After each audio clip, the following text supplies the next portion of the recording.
Mexica Nemilistli, la vida de los mexicanos.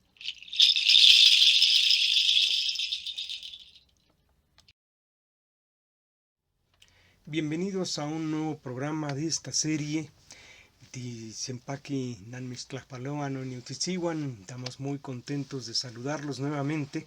en esta serie de programas que estamos elaborando para abordar los derechos indígenas. Todos sabemos, tenemos derechos individuales, tenemos derechos como mexicanos, como personas, pero también hay que reconocer que todos, también los mexicanos, tenemos derechos culturales, derechos sociales, derechos políticos que se ejercen en comunidad. Bueno, pues esto es porque el día de hoy vamos a abordar un tema sobre la celebración de los 700 años, fíjense ustedes nada más, 700 años de la fundación de la gran ciudad de Mexico Tenochtitlan. Hay personas que lo conocen, hay personas que desconocen que en esta gran ciudad pues se dio una conjunción de una serie de elementos que fincaron pues lo que sería después el florecimiento de una de las principales culturas mesoamericanas, la de los mexicas tenochcas. Y bueno, sobre eso vamos a estar hablando el día de hoy. Tenemos un invitado muy especial, el maestro David Guzcano, quien desde hace mucho tiempo ya se ha dedicado a estudiar este tipo de asuntos, pero además vamos a tener una serie de invitaciones y de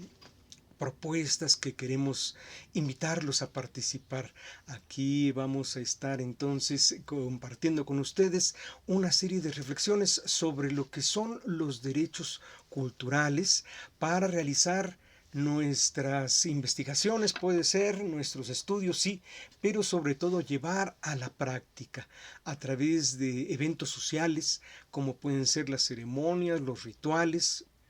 que desde pues tiempos inmemoriales se han hecho en nuestras tierras. Es así que este 26 de julio se conmemoran, les decía yo, los 700 años de la fundación de Mexico Tenochtitlan. Vamos a abordar entonces una primera parte de la entrevista de David Guzcano, que afortunadamente pues nos ha compartido la importancia que tienen estos eventos para nuestra actualidad.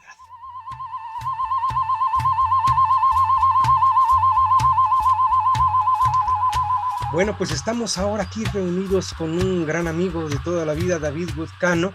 quien, bueno, ha estado durante ya lustros y décadas trabajando con, pues, el tema de las culturas mesoamericanas y particularmente en su vertiente científica, es decir,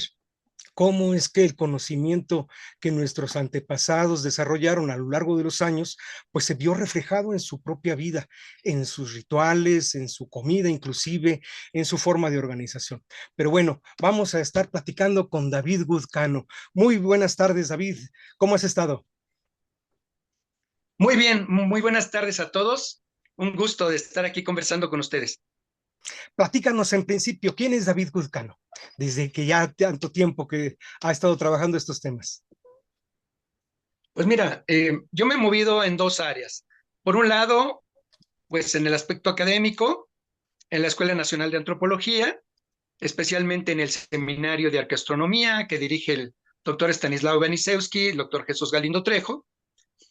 Y bueno, ahí nos hemos dedicado a estudiar los aspectos técnicos de la ciencia arqueastronómica, que como muchos de ustedes saben, bueno, se integra con dos disciplinas, por un lado la arqueología y por otro lado la astronomía, pero no la astronomía moderna que se realiza con telescopios y satélites artificiales, etcétera, sino la astronomía a simple vista que realizaron nuestros ancestros, principalmente pues las culturas desde la cultura olmeca, zapoteca, maya, sobre todo los mayas alcanzaron niveles muy altos, muy importantes en el conocimiento astronómico, en la observación del cielo. Entonces, bueno, eso es en cuanto a la parte académica. Y la parte que nos interesa mucho, pues ha sido conjuntamente con el maestro Arturo Mesa Gutiérrez, los compañeros de Calpulito Tecayo, ya prácticamente de los años 80, venimos recuperando mucho del conocimiento que muchas veces no es tan difundido en el aspecto académico, en las instituciones, que pues principalmente se basaron en el conocimiento de las fuentes dejadas en la época colonial o virreinal, por frailes y posteriormente por historiadores que fueron retomando este tipo de crónicas y principalmente pues también lo que declararon muchos de los mismos invasores, que así les llamamos, ¿no? Porque para nosotros esto no fue una conquista, sino más bien fue una invasión, pero bueno, ese tema ya ha sido muy tratado. Entonces siempre nos referiremos a la gente que vino de Castilla, España, que en aquel entonces todavía ni siquiera se llamaba España, eran los reinos de Castilla y Aragón, y que, bueno, llegaron aquí a invadir y a imponerse a través de la violencia, pero también a través de una ideología religiosa principalmente, que fue lo que llamaron evangelización, ¿no? Es decir, la Santa Inquisición y todo lo que conocemos. Entonces, desde ese punto de vista, hay mucho del conocimiento ancestral que fue resguardado en muchas de las comunidades, principalmente, como tú lo conoces muy bien, a través del conocimiento de la lengua náhuatl original, ¿no? Lo que llamamos el náhuatl clásico, y que después pues, fue derivando en diferentes líneas del náhuatl que se va hablando en Sierra Norte de Puebla, en Guerrero, en Tlaxcala, etcétera, con diferentes variantes, pero que todas tienen el tronco común de la lengua náhuatl que hablaron los mexica tenochca y que muy probablemente heredaron de antiguas culturas como la tolteca, ¿no? Entonces, desde ese punto de vista, desde los años 80, junto con el maestro Arturo Mesa Gutiérrez, nos dedicamos principalmente a la recuperación de nuestras ceremonias, de las ceremonias que estaban fundamentadas en la cuenta calendárica o las cuentas calendáricas de los ancestros. Es decir, es toda una larga historia, cómo fuimos identificando una correlación, la que conectaba y coincidía mejor con los fenómenos astronómicos, iniciando nuestro año nuevo mexicano, ¿no? 11-12 de marzo, con mecánica de recuperación de cuarto de día, etcétera, varios detalles, que eso es muy específico de la correlación, pero en función de esa correlación es como fuimos identificando fechas que sí, en efecto, eran dadas por las crónicas, como en este caso la que nos ocupa de la fundación de la ciudad de México Tenochtitlan, que hemos identificado perfectamente en el año 1 Tecpatl, C Tecpatl, que corresponde al año 1324.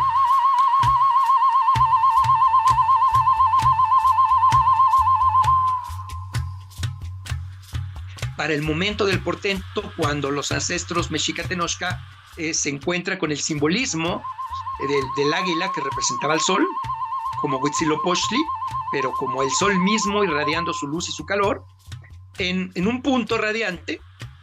que es en donde ellos habían escogido para fundar su ciudad, y que fue donde originalmente habían depositado el corazón de Copil, que es un guerrero que también formó parte en su momento de los linajes que llamaron descendientes de Aztlán o aztlanecas, ¿no? Porque fueron varios los grupos que salieron de allá, entre ellos los mexica tenochca y los mexica tlatelolca. Entonces, en ese lugar específico donde, según esta leyenda, depositan ese corazón en medio de un complejo lacustre, en la laguna de Texcoco, de Mexico Tenochtitlan, Xochimilco, Chalco, Zumpango, Xaltocan, etcétera. Pero en ese punto donde ahora se encuentra el centro histórico, el corazón histórico de la ciudad, es en donde empieza a ser fundada la ciudad de México Tenochtitlan, en ese año Tecpat, 1 Pedernal, y en el año siguiente, en el 2 Cali, 2 Casa 1325, es cuando inician la construcción del templo de Huitzilopochtli. Precisamente por eso ha habido tanta confusión de muchos grupos entre que cuando se fundó la ciudad, si fue en el 1 Pedernal o en el 2 Casa, 1324-1325, nosotros encontramos suficientes fuentes crónicas de las más antiguas, por ejemplo, aquel testimonio que le dio un anciano, un sabio, un tonalpouque de Texcoco, a ni más ni menos que Fray Andrés de Olmos, uno de los primeros franciscanos que llega acá, que aprende el náhuatl, que se consagra como una de las mejores lenguas, y que él es el que va a participar posteriormente en la confección de algunos códices que son pilares para este conocimiento, como el famoso Códice Mendoza o Mendocino, en donde podemos apreciar justamente el simbolismo del águila sobre el tecpatl, sobre la piedra, en donde crece el nochtli, de tetl piedra, nochtli nopal, ¿no? Representado por el mismísimo personaje Tenoch, ¿no? Que es el fundador, uno de los fundadores, y de ahí también el nombre de Tenochtitlan. Entonces es la piedra donde había caído, donde había sido depositado el corazón de Copil. Ahí crece ese nopal junto a una cueva en el centro del lago, en donde había también un manantial de agua dulce, y entonces se formaban corrientes de agua. Por un lado, el agua sulfurosa que provenía del interior de la tierra, y por otro lado, el agua dulce, cristalina y azul, que era generada por los escurrimientos de las montañas. Entonces, esas dos corrientes de agua bermeja o de agua azul se torsionan en un punto en donde el simbolismo del Atl Tlachinoli, agua y fuego, va a generar este movimiento serpentino que en torno al eje del mundo representado, o sea, aquí hay mucho simbolismo. El nopal representa el eje del mundo, es como la ceiba entre los mayas, ¿no? Es aquel eje que conecta los planos subterráneos de las regiones de lo invisible, el Mictlán, etcétera, con el plano celeste, es la Tlalocan, en donde se desplaza el águila que representa al sol, ¿no? Entonces, ahí es donde tenemos estos númenes, como el águila solar, la serpiente terrenal y acuática, conectadas a través del nopal, que es el eje del mundo, y que es el simbolismo que representa el lugar que escogieron ellos en la latitud exacta, porque eran grandes astrónomos, conocedores del movimiento solar y lo fueron siguiendo, y que es precisamente el punto en donde el sol pasa por el cenit y los cuerpos no proyectan sombra al mediodía, o sea, es el sol vertical, incidiendo verticalmente con su flujo de luz y de calor, ¿no? Torsionado como el Atlachinoli, en ese punto radiante, en donde todo de esa brillantez se tornó blanco, se tornó brillante, los peces se veían blancos, las ranas blancas, así lo dicen las crónicas. Es el momento en que el sol pasa por el cenit, en ese punto especial de la latitud de la Ciudad de México, los 19 grados 26 minutos, y que eso es lo que nos va a dar fechas, ¿no? La primera fecha ya en calendario gregoriano en que el sol pasa por el cenit y los cuerpos no proyectan sombra es el 17 de mayo, pero ahí apenas es el primer momento, el primer punto de contacto en donde todavía no se generan las suficientes lluvias ni el suficiente calor, y es hasta cuando va al trópico de Cáncer, incide verticalmente en ese punto, el solsticio de verano, el día más largo del año, eh, contrario a la noche más larga y el día más corto, que es el solsticio de invierno, que representa el nacimiento de Huitzilopochtli, y viene de regreso 35 días después, 7 por 5, 35. El 26 de julio pasa en segunda ocasión por el cenit en un día Olin, en nuestra cuenta mexicana de la veintena Tecuilhuichtli, justamente de un año Setecpatl, en un día Chicome Olin, 7 movimientos, y por todo ese simbolismo que podemos ubicar en diferentes códices, como los del grupo Borgia, que es en donde justamente el número 7 en la lista de los volátiles, de los 13 volátiles, no es un ave, sino una mariposa, y esa mariposa representa justamente también al movimiento, al Olin, al sol. Es en donde se concentra este fenómeno que fue, como decías, como me comentabas hace rato, fue muy importante para las culturas mesoamericanas. El seguimiento del paso del sol por el cenit tuvo una gran importancia, no solamente en la época mexica Tenochca, sino mucho tiempo antes, por ejemplo, en Xochicalco. Tú sabes muy bien, lo has estudiado muy bien, incluso las publicaciones en SEACR, ya me recuerdo desde el año 91, cuando justamente nos hemos dedicado a investigar cómo funcionaban los observatorios cenitales, ¿no? O sea, de las primeras publicaciones recuerdo que difundieron al gran público este portento del observatorio cenital de esa famosa cueva del Sol, o la cueva de los Amates allá en Xochicalco, y cómo justamente permanece en oscuridad una buena parte del año,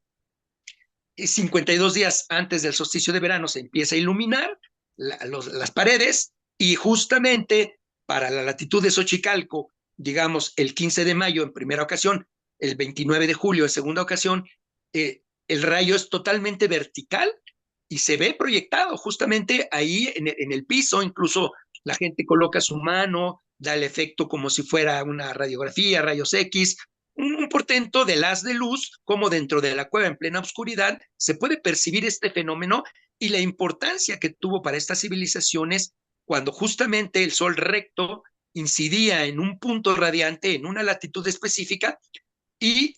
esto generaba automáticamente la concentración de calor en las nubes, que si no fuera por las nubes, por la atmósfera, pues obviamente, por ejemplo, para estas épocas de julio, si no hubiera sido por las primeras lluvias que ya experimentamos, etcétera, pues ya sería insoportable el calor.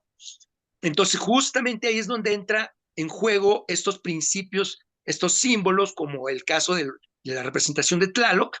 en lo alto del templo mayor del Hueyteocalli de Mexico Tenochtitlan, en donde la mitad estaba dedicada a Huitzilopochtli, representación de la guerra, representación del fuego, representación de esta corriente dentro del Atla Tlachinoli, y la otra parte, la otra mitad, a Tlaloc,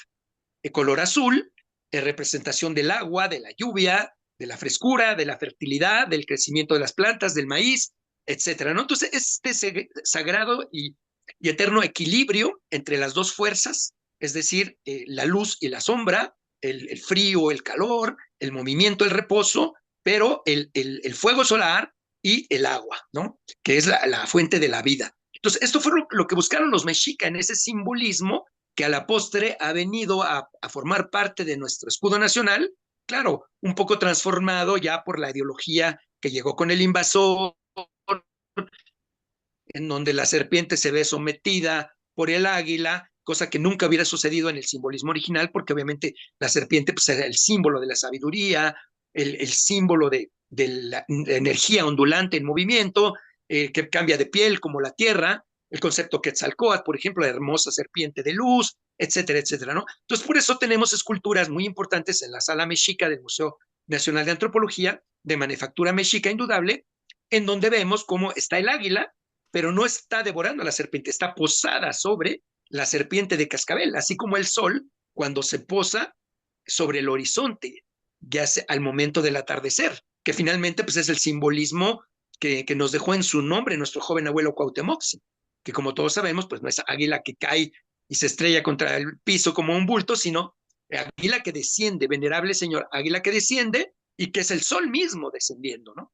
En momentos astronómicos, en momentos calendáricos, históricos, muy importante, como fue el de la fundación de la ciudad de México Tenochtitlan, en aquel día 7 movimiento de la veintena Tecuihuitontli del año 1 Pedernal, Setecpa, 1324, y que se consolidó ya con la construcción del templo de Huitzilopochtli en el año siguiente, 1325, fue Omecali, dos casas, tal y como se encuentran representados los dos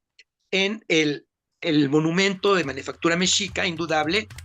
que es el más representativo que tenemos respecto de este tema, que se conoce como el Teocalli de la Guerra Sagrada. Nosotros lo hemos mencionado, digamos, desde nuestro punto de vista, como el Teocalli de la Fundación.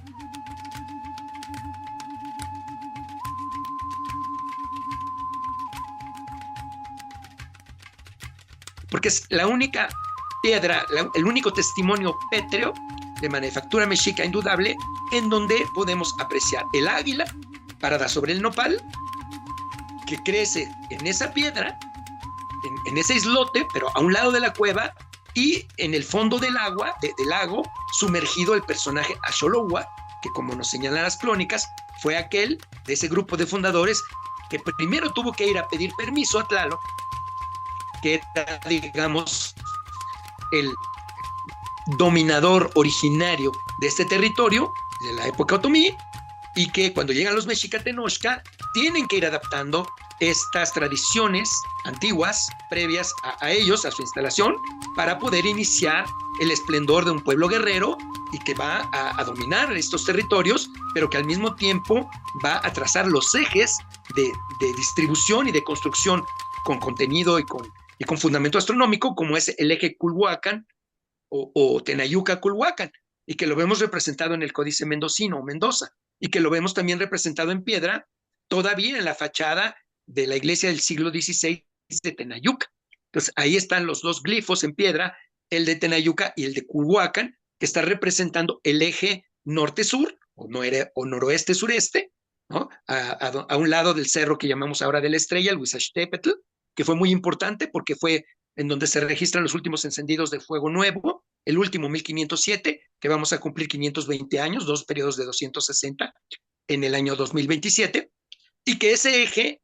norte-sur es el que se va a ver intersectado por el eje oriente-poniente, que es el que viene justamente del que llamamos Peñón de los Baños, el Tepetzingo, ahí donde se da la batalla entre Copil y Cuautlequesqui,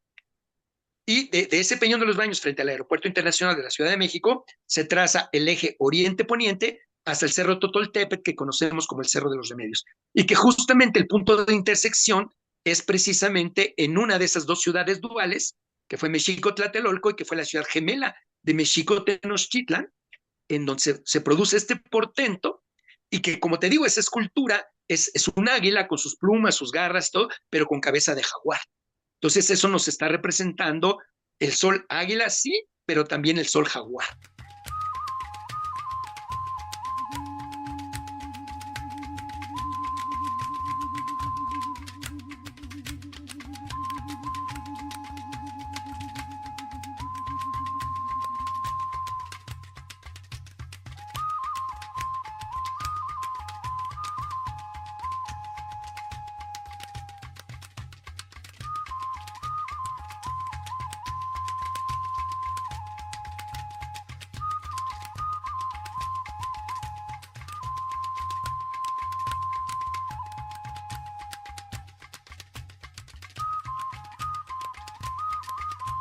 Ya regresamos, no sin antes recordarles que se comuniquen con nosotros para escuchar todos sus comentarios, sus sugerencias. Están en nuestras redes sociales, seacatl.com, y también a través de las redes sociales de la Universidad Tepantlato. Vamos a continuar con la entrevista que hicimos a David Guzcano, quien ha sido un investigador ya por muchos años, por décadas, sobre los asuntos arqueoastronómicos, como él mismo nos ha comentado.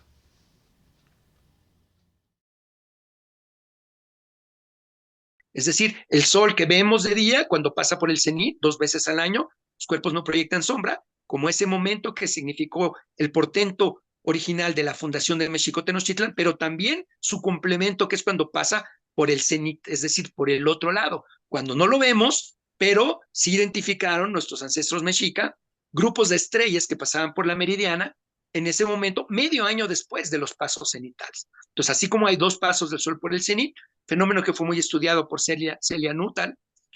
una antropóloga, historiadora, investigadora desde los años 20, 1928, por ahí así, y que se le dio,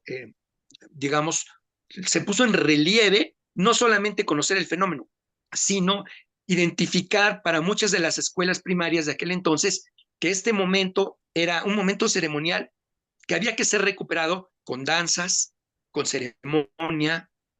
con ofrenda, con Tlalmanali, como justamente es lo que ahora hemos recuperado desde hace 50 años con todos los compañeros de la mexicanidad, contigo, Juanito, con la revista Seacatl, el maestro Arturo Mesa Gutiérrez, Calpulito el Tecayot, y todos los grupos que nos han acompañado durante tanto tiempo. Muchos de los jefes ya no están físicamente con nosotros. Podemos recordar a nuestro gran Miguel Ángel Mendoza Cuaucoa, en fin, ¿no? Tlacatzin Estivalet, Estrellita Newman, a Francisco Jiménez Tlacaelel, etcétera, ¿no? O sea, muchos de nuestros próceres, si lo podemos decir así, de la mexicanidad, y con los que hemos ido complementando el conocimiento que efectivamente ha sido resultado de investigaciones en el área eh, de la historia documental, de la historiografía, de la arqueología, de la antropología, con los otros próceres en el ámbito académico, como nuestro maestro don Miguel León Portilla, nuestro maestro Alfredo López Austin, etcétera, ¿no? Muchos otros tantos que ya no están en este plano, pero que han dejado sus investigaciones ahí, de las que hemos ido abrevando y hemos ido integrando desde el punto de vista académico, pero también con lo vivencial, también con justamente lo que está vivo en las comunidades, los pueblos indígenas y sus luchas, justamente los luchadores sociales de origen, ¿no? En Selva Lacandona, quien mejor que tú lo has difundido y lo conoces muy bien, todo el conocimiento maya que se ha preservado en esa área, pero en muchos lugares también, ¿no? En la montaña de Guerrero, Tlachinolan, en Tlaxcala, etcétera, y que es lo que nos corrobora y nos da la fuerza y la energía para, junto con los compañeros de la mexicanidad, hacer que todo esto no se pierda y año con año que hemos ido publicando junto con el maestro Arturo Mesa, calendario mexicano, con toda la estructura, con toda la explicación, la difusión de libros, de revistas, la enseñanza de la lengua náhuatl, tan importante, que no se pierda y que no se pierdan nuestras conmemoraciones, que no se pierdan nuestros aniversarios, como en este caso, que es lo que nos ocupa, el próximo 26 de julio estaremos, por así decirlo, celebrando 700 años, 7 siglos de aquel lejano 1324, cuando nuestros fundadores, Cuautlequesqui, Axolowa, Tenoch, etcétera, ahora sí que tuvieron a bien, ¿no? Aterrizar todo ese conocimiento, cristalizarlo y dejarlo en monumentos como el Teocalli de la Fundación y en todo lo que fue la historia del pueblo mexica Tenochca, hasta el último momento de resistencia heroica, en donde joven abuelo Cuauhtémoc, en un día seco, Veintena Tlazochimaco, año Yeicali, el equivalente ya en gregoriano del 23 de agosto de 1521, culminaron con ese ciclo de resistencia, de resguardo de todos estos conocimientos, pero que no se perdió,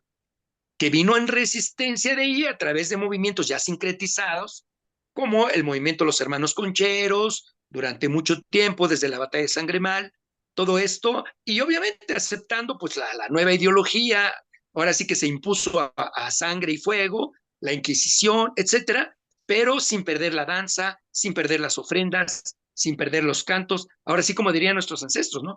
¿Qué quedó? Pues al menos cantos y al menos flores.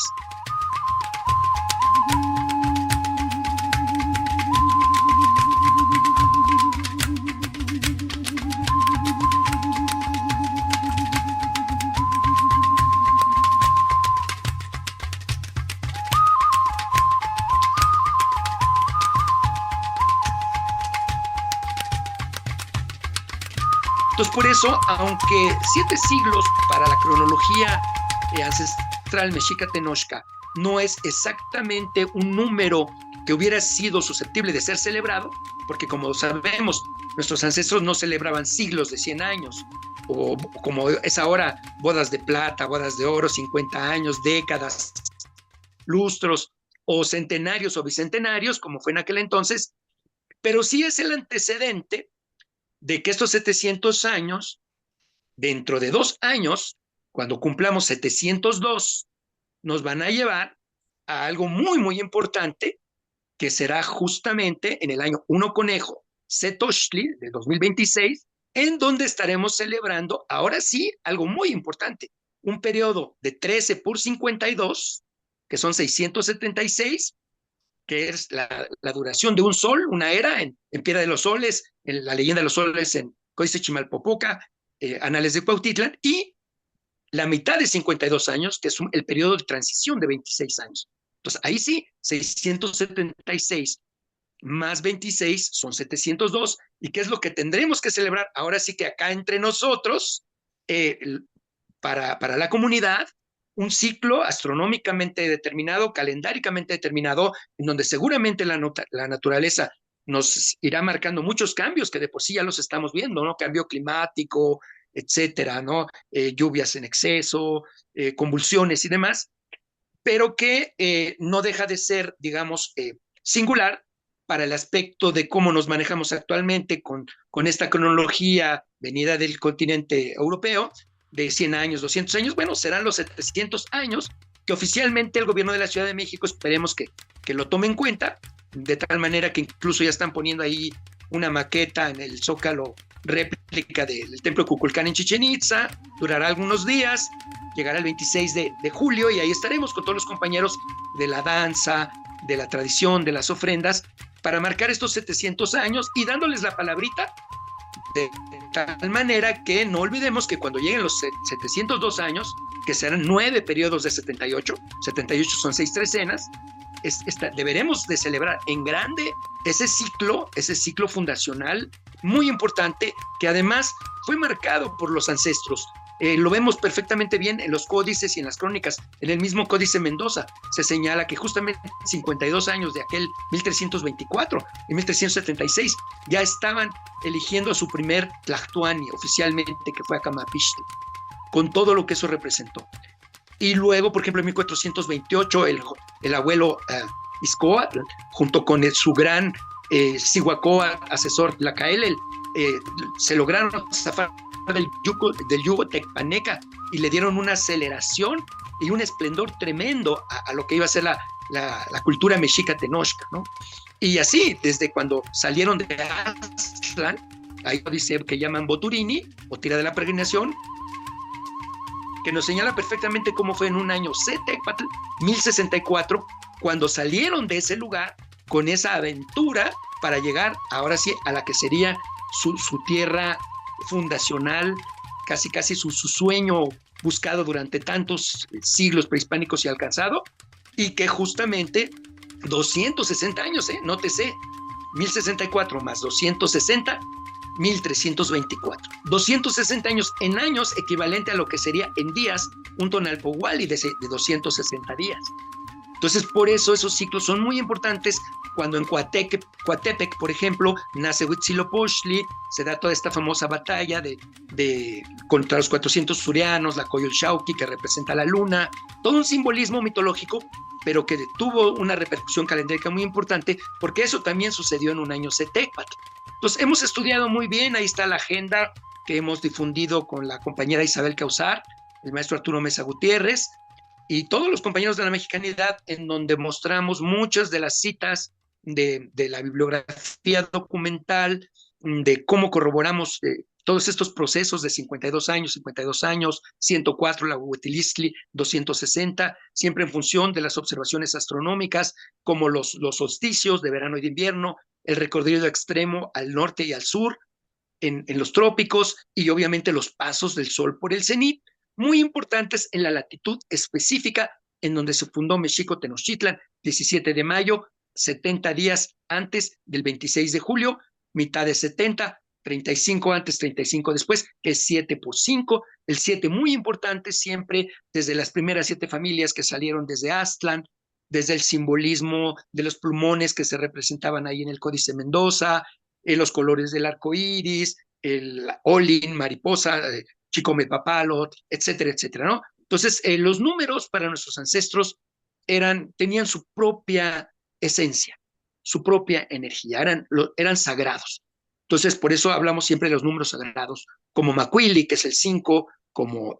Chicome, que es el 7, ni se diga el 13, ¿no? Entonces, el 13 es la base, por eso son 13 numerales, el 13 Tlalpilis, 52 años, el ciclo del fuego nuevo son 4 veces 13, etcétera, y el 9, que son los 9 señores de la noche, que es la región de lo invisible, etcétera. 9 y 4, pues 13, y así. Todo está estructurado de una manera impresionante, con altísima precisión en términos calendáricos, astronómicos y matemáticos.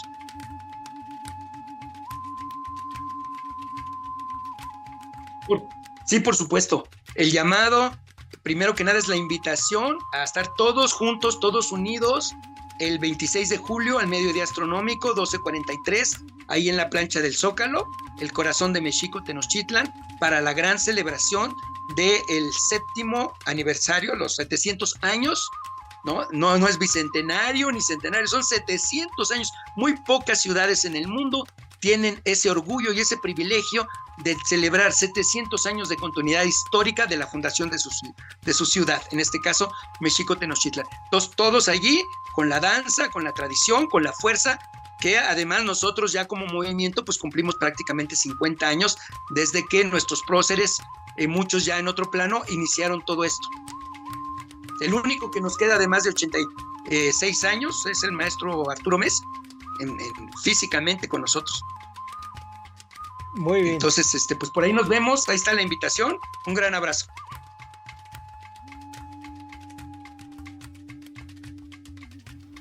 Bien, pues ¿qué les ha parecido? Están todos ustedes invitados a participar. Ya hay mucho trabajo desde ahorita en las comisiones pues de organización de este magno evento, la ceremonia por la fundación de Mexico Tenochtitlan, desde el 25 de julio, jueves y viernes 26 de julio, en el Zócalo de la Ciudad de México se darán entonces un encuentro de una gran cantidad de grupos de la tradición. También va a haber una exhibición de juego de pelota, también de Xocuapatoli, también vamos a tener el Tianguis Anahuaca y por supuesto la exposición de los libros y materiales didácticos sobre la lengua y la cultura de nuestros antepasados. Tenemos también una serie de talleres gratuitos auspiciados por la Universidad Tepantlato que van a dar inicio este próximo 15 de julio de 2024 con el curso de Caupohuali, la cuenta mexica anahuaca del tiempo, del 15 de julio al 19 de julio, 5 sesiones de 6 a 8 de la tarde, en la sede de la Universidad Tepantlato en la Avenida Baja California, número 156, número 157, en la colonia Roma Sur, muy cerca del metro y del metrobús Chilpancingo. Va a impartir el jefe Jayce Pacli del Calmecac Nesticpac. El cupo es limitado. Tienen que registrarse para poder acceder a este curso gratuito del 15 al 19 de julio. Un segundo taller es el de Nepohualtzitzin, taller de uso del sistema de cómputo mesoamericano, en un primer módulo que se impartirá del 22 al 26 de julio. También 5 sesiones de 6 a 8 de la tarde, un taller gratuito que va a impartir Juan Ansaldo Meneses de la editorial Seácatl y que va a abarcar un panorama general del uso del instrumento en sistema decimal, las operaciones básicas, ejercicios de mecanización y nociones del uso del Nepohualtzitzin en sistema vigesimal. El cupo también es limitado, así que por favor no dejen de registrarse en el teléfono de la Universidad Tepantlato 55 60 26 41 88. Un tercer curso es el taller de lengua y cultura náhuatl que impartirá la profesora Alicia Luna. Este curso se va a desarrollar los días miércoles de 17 a 19 horas, inicia el próximo 7 de agosto y termina el 20 de noviembre de 2024. Son 16 sesiones de 2 horas y que también se va a impartir en la sede de la Universidad Tepantlato, en la calle de Tepic, número 43, en la colonia Roma, en la alcaldía Cuauhtémoc. El cupo es limitado, no dejen de registrarse para este curso taller gratuito al 55 60 26 41 88.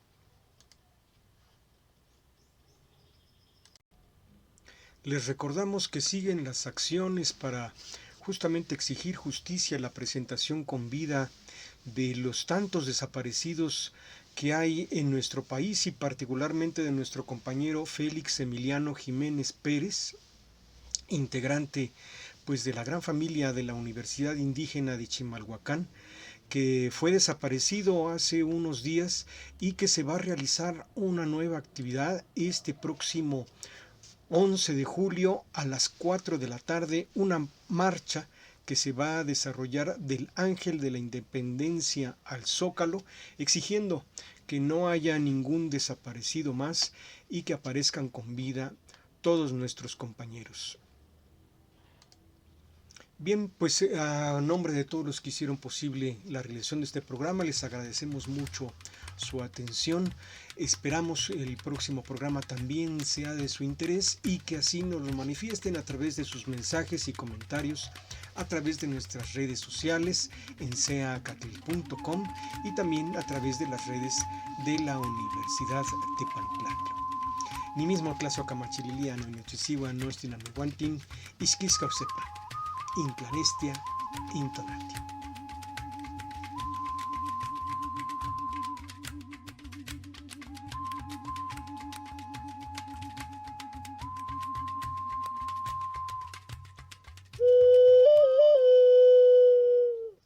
Mexican Emilistli, la vida de los mexicanos.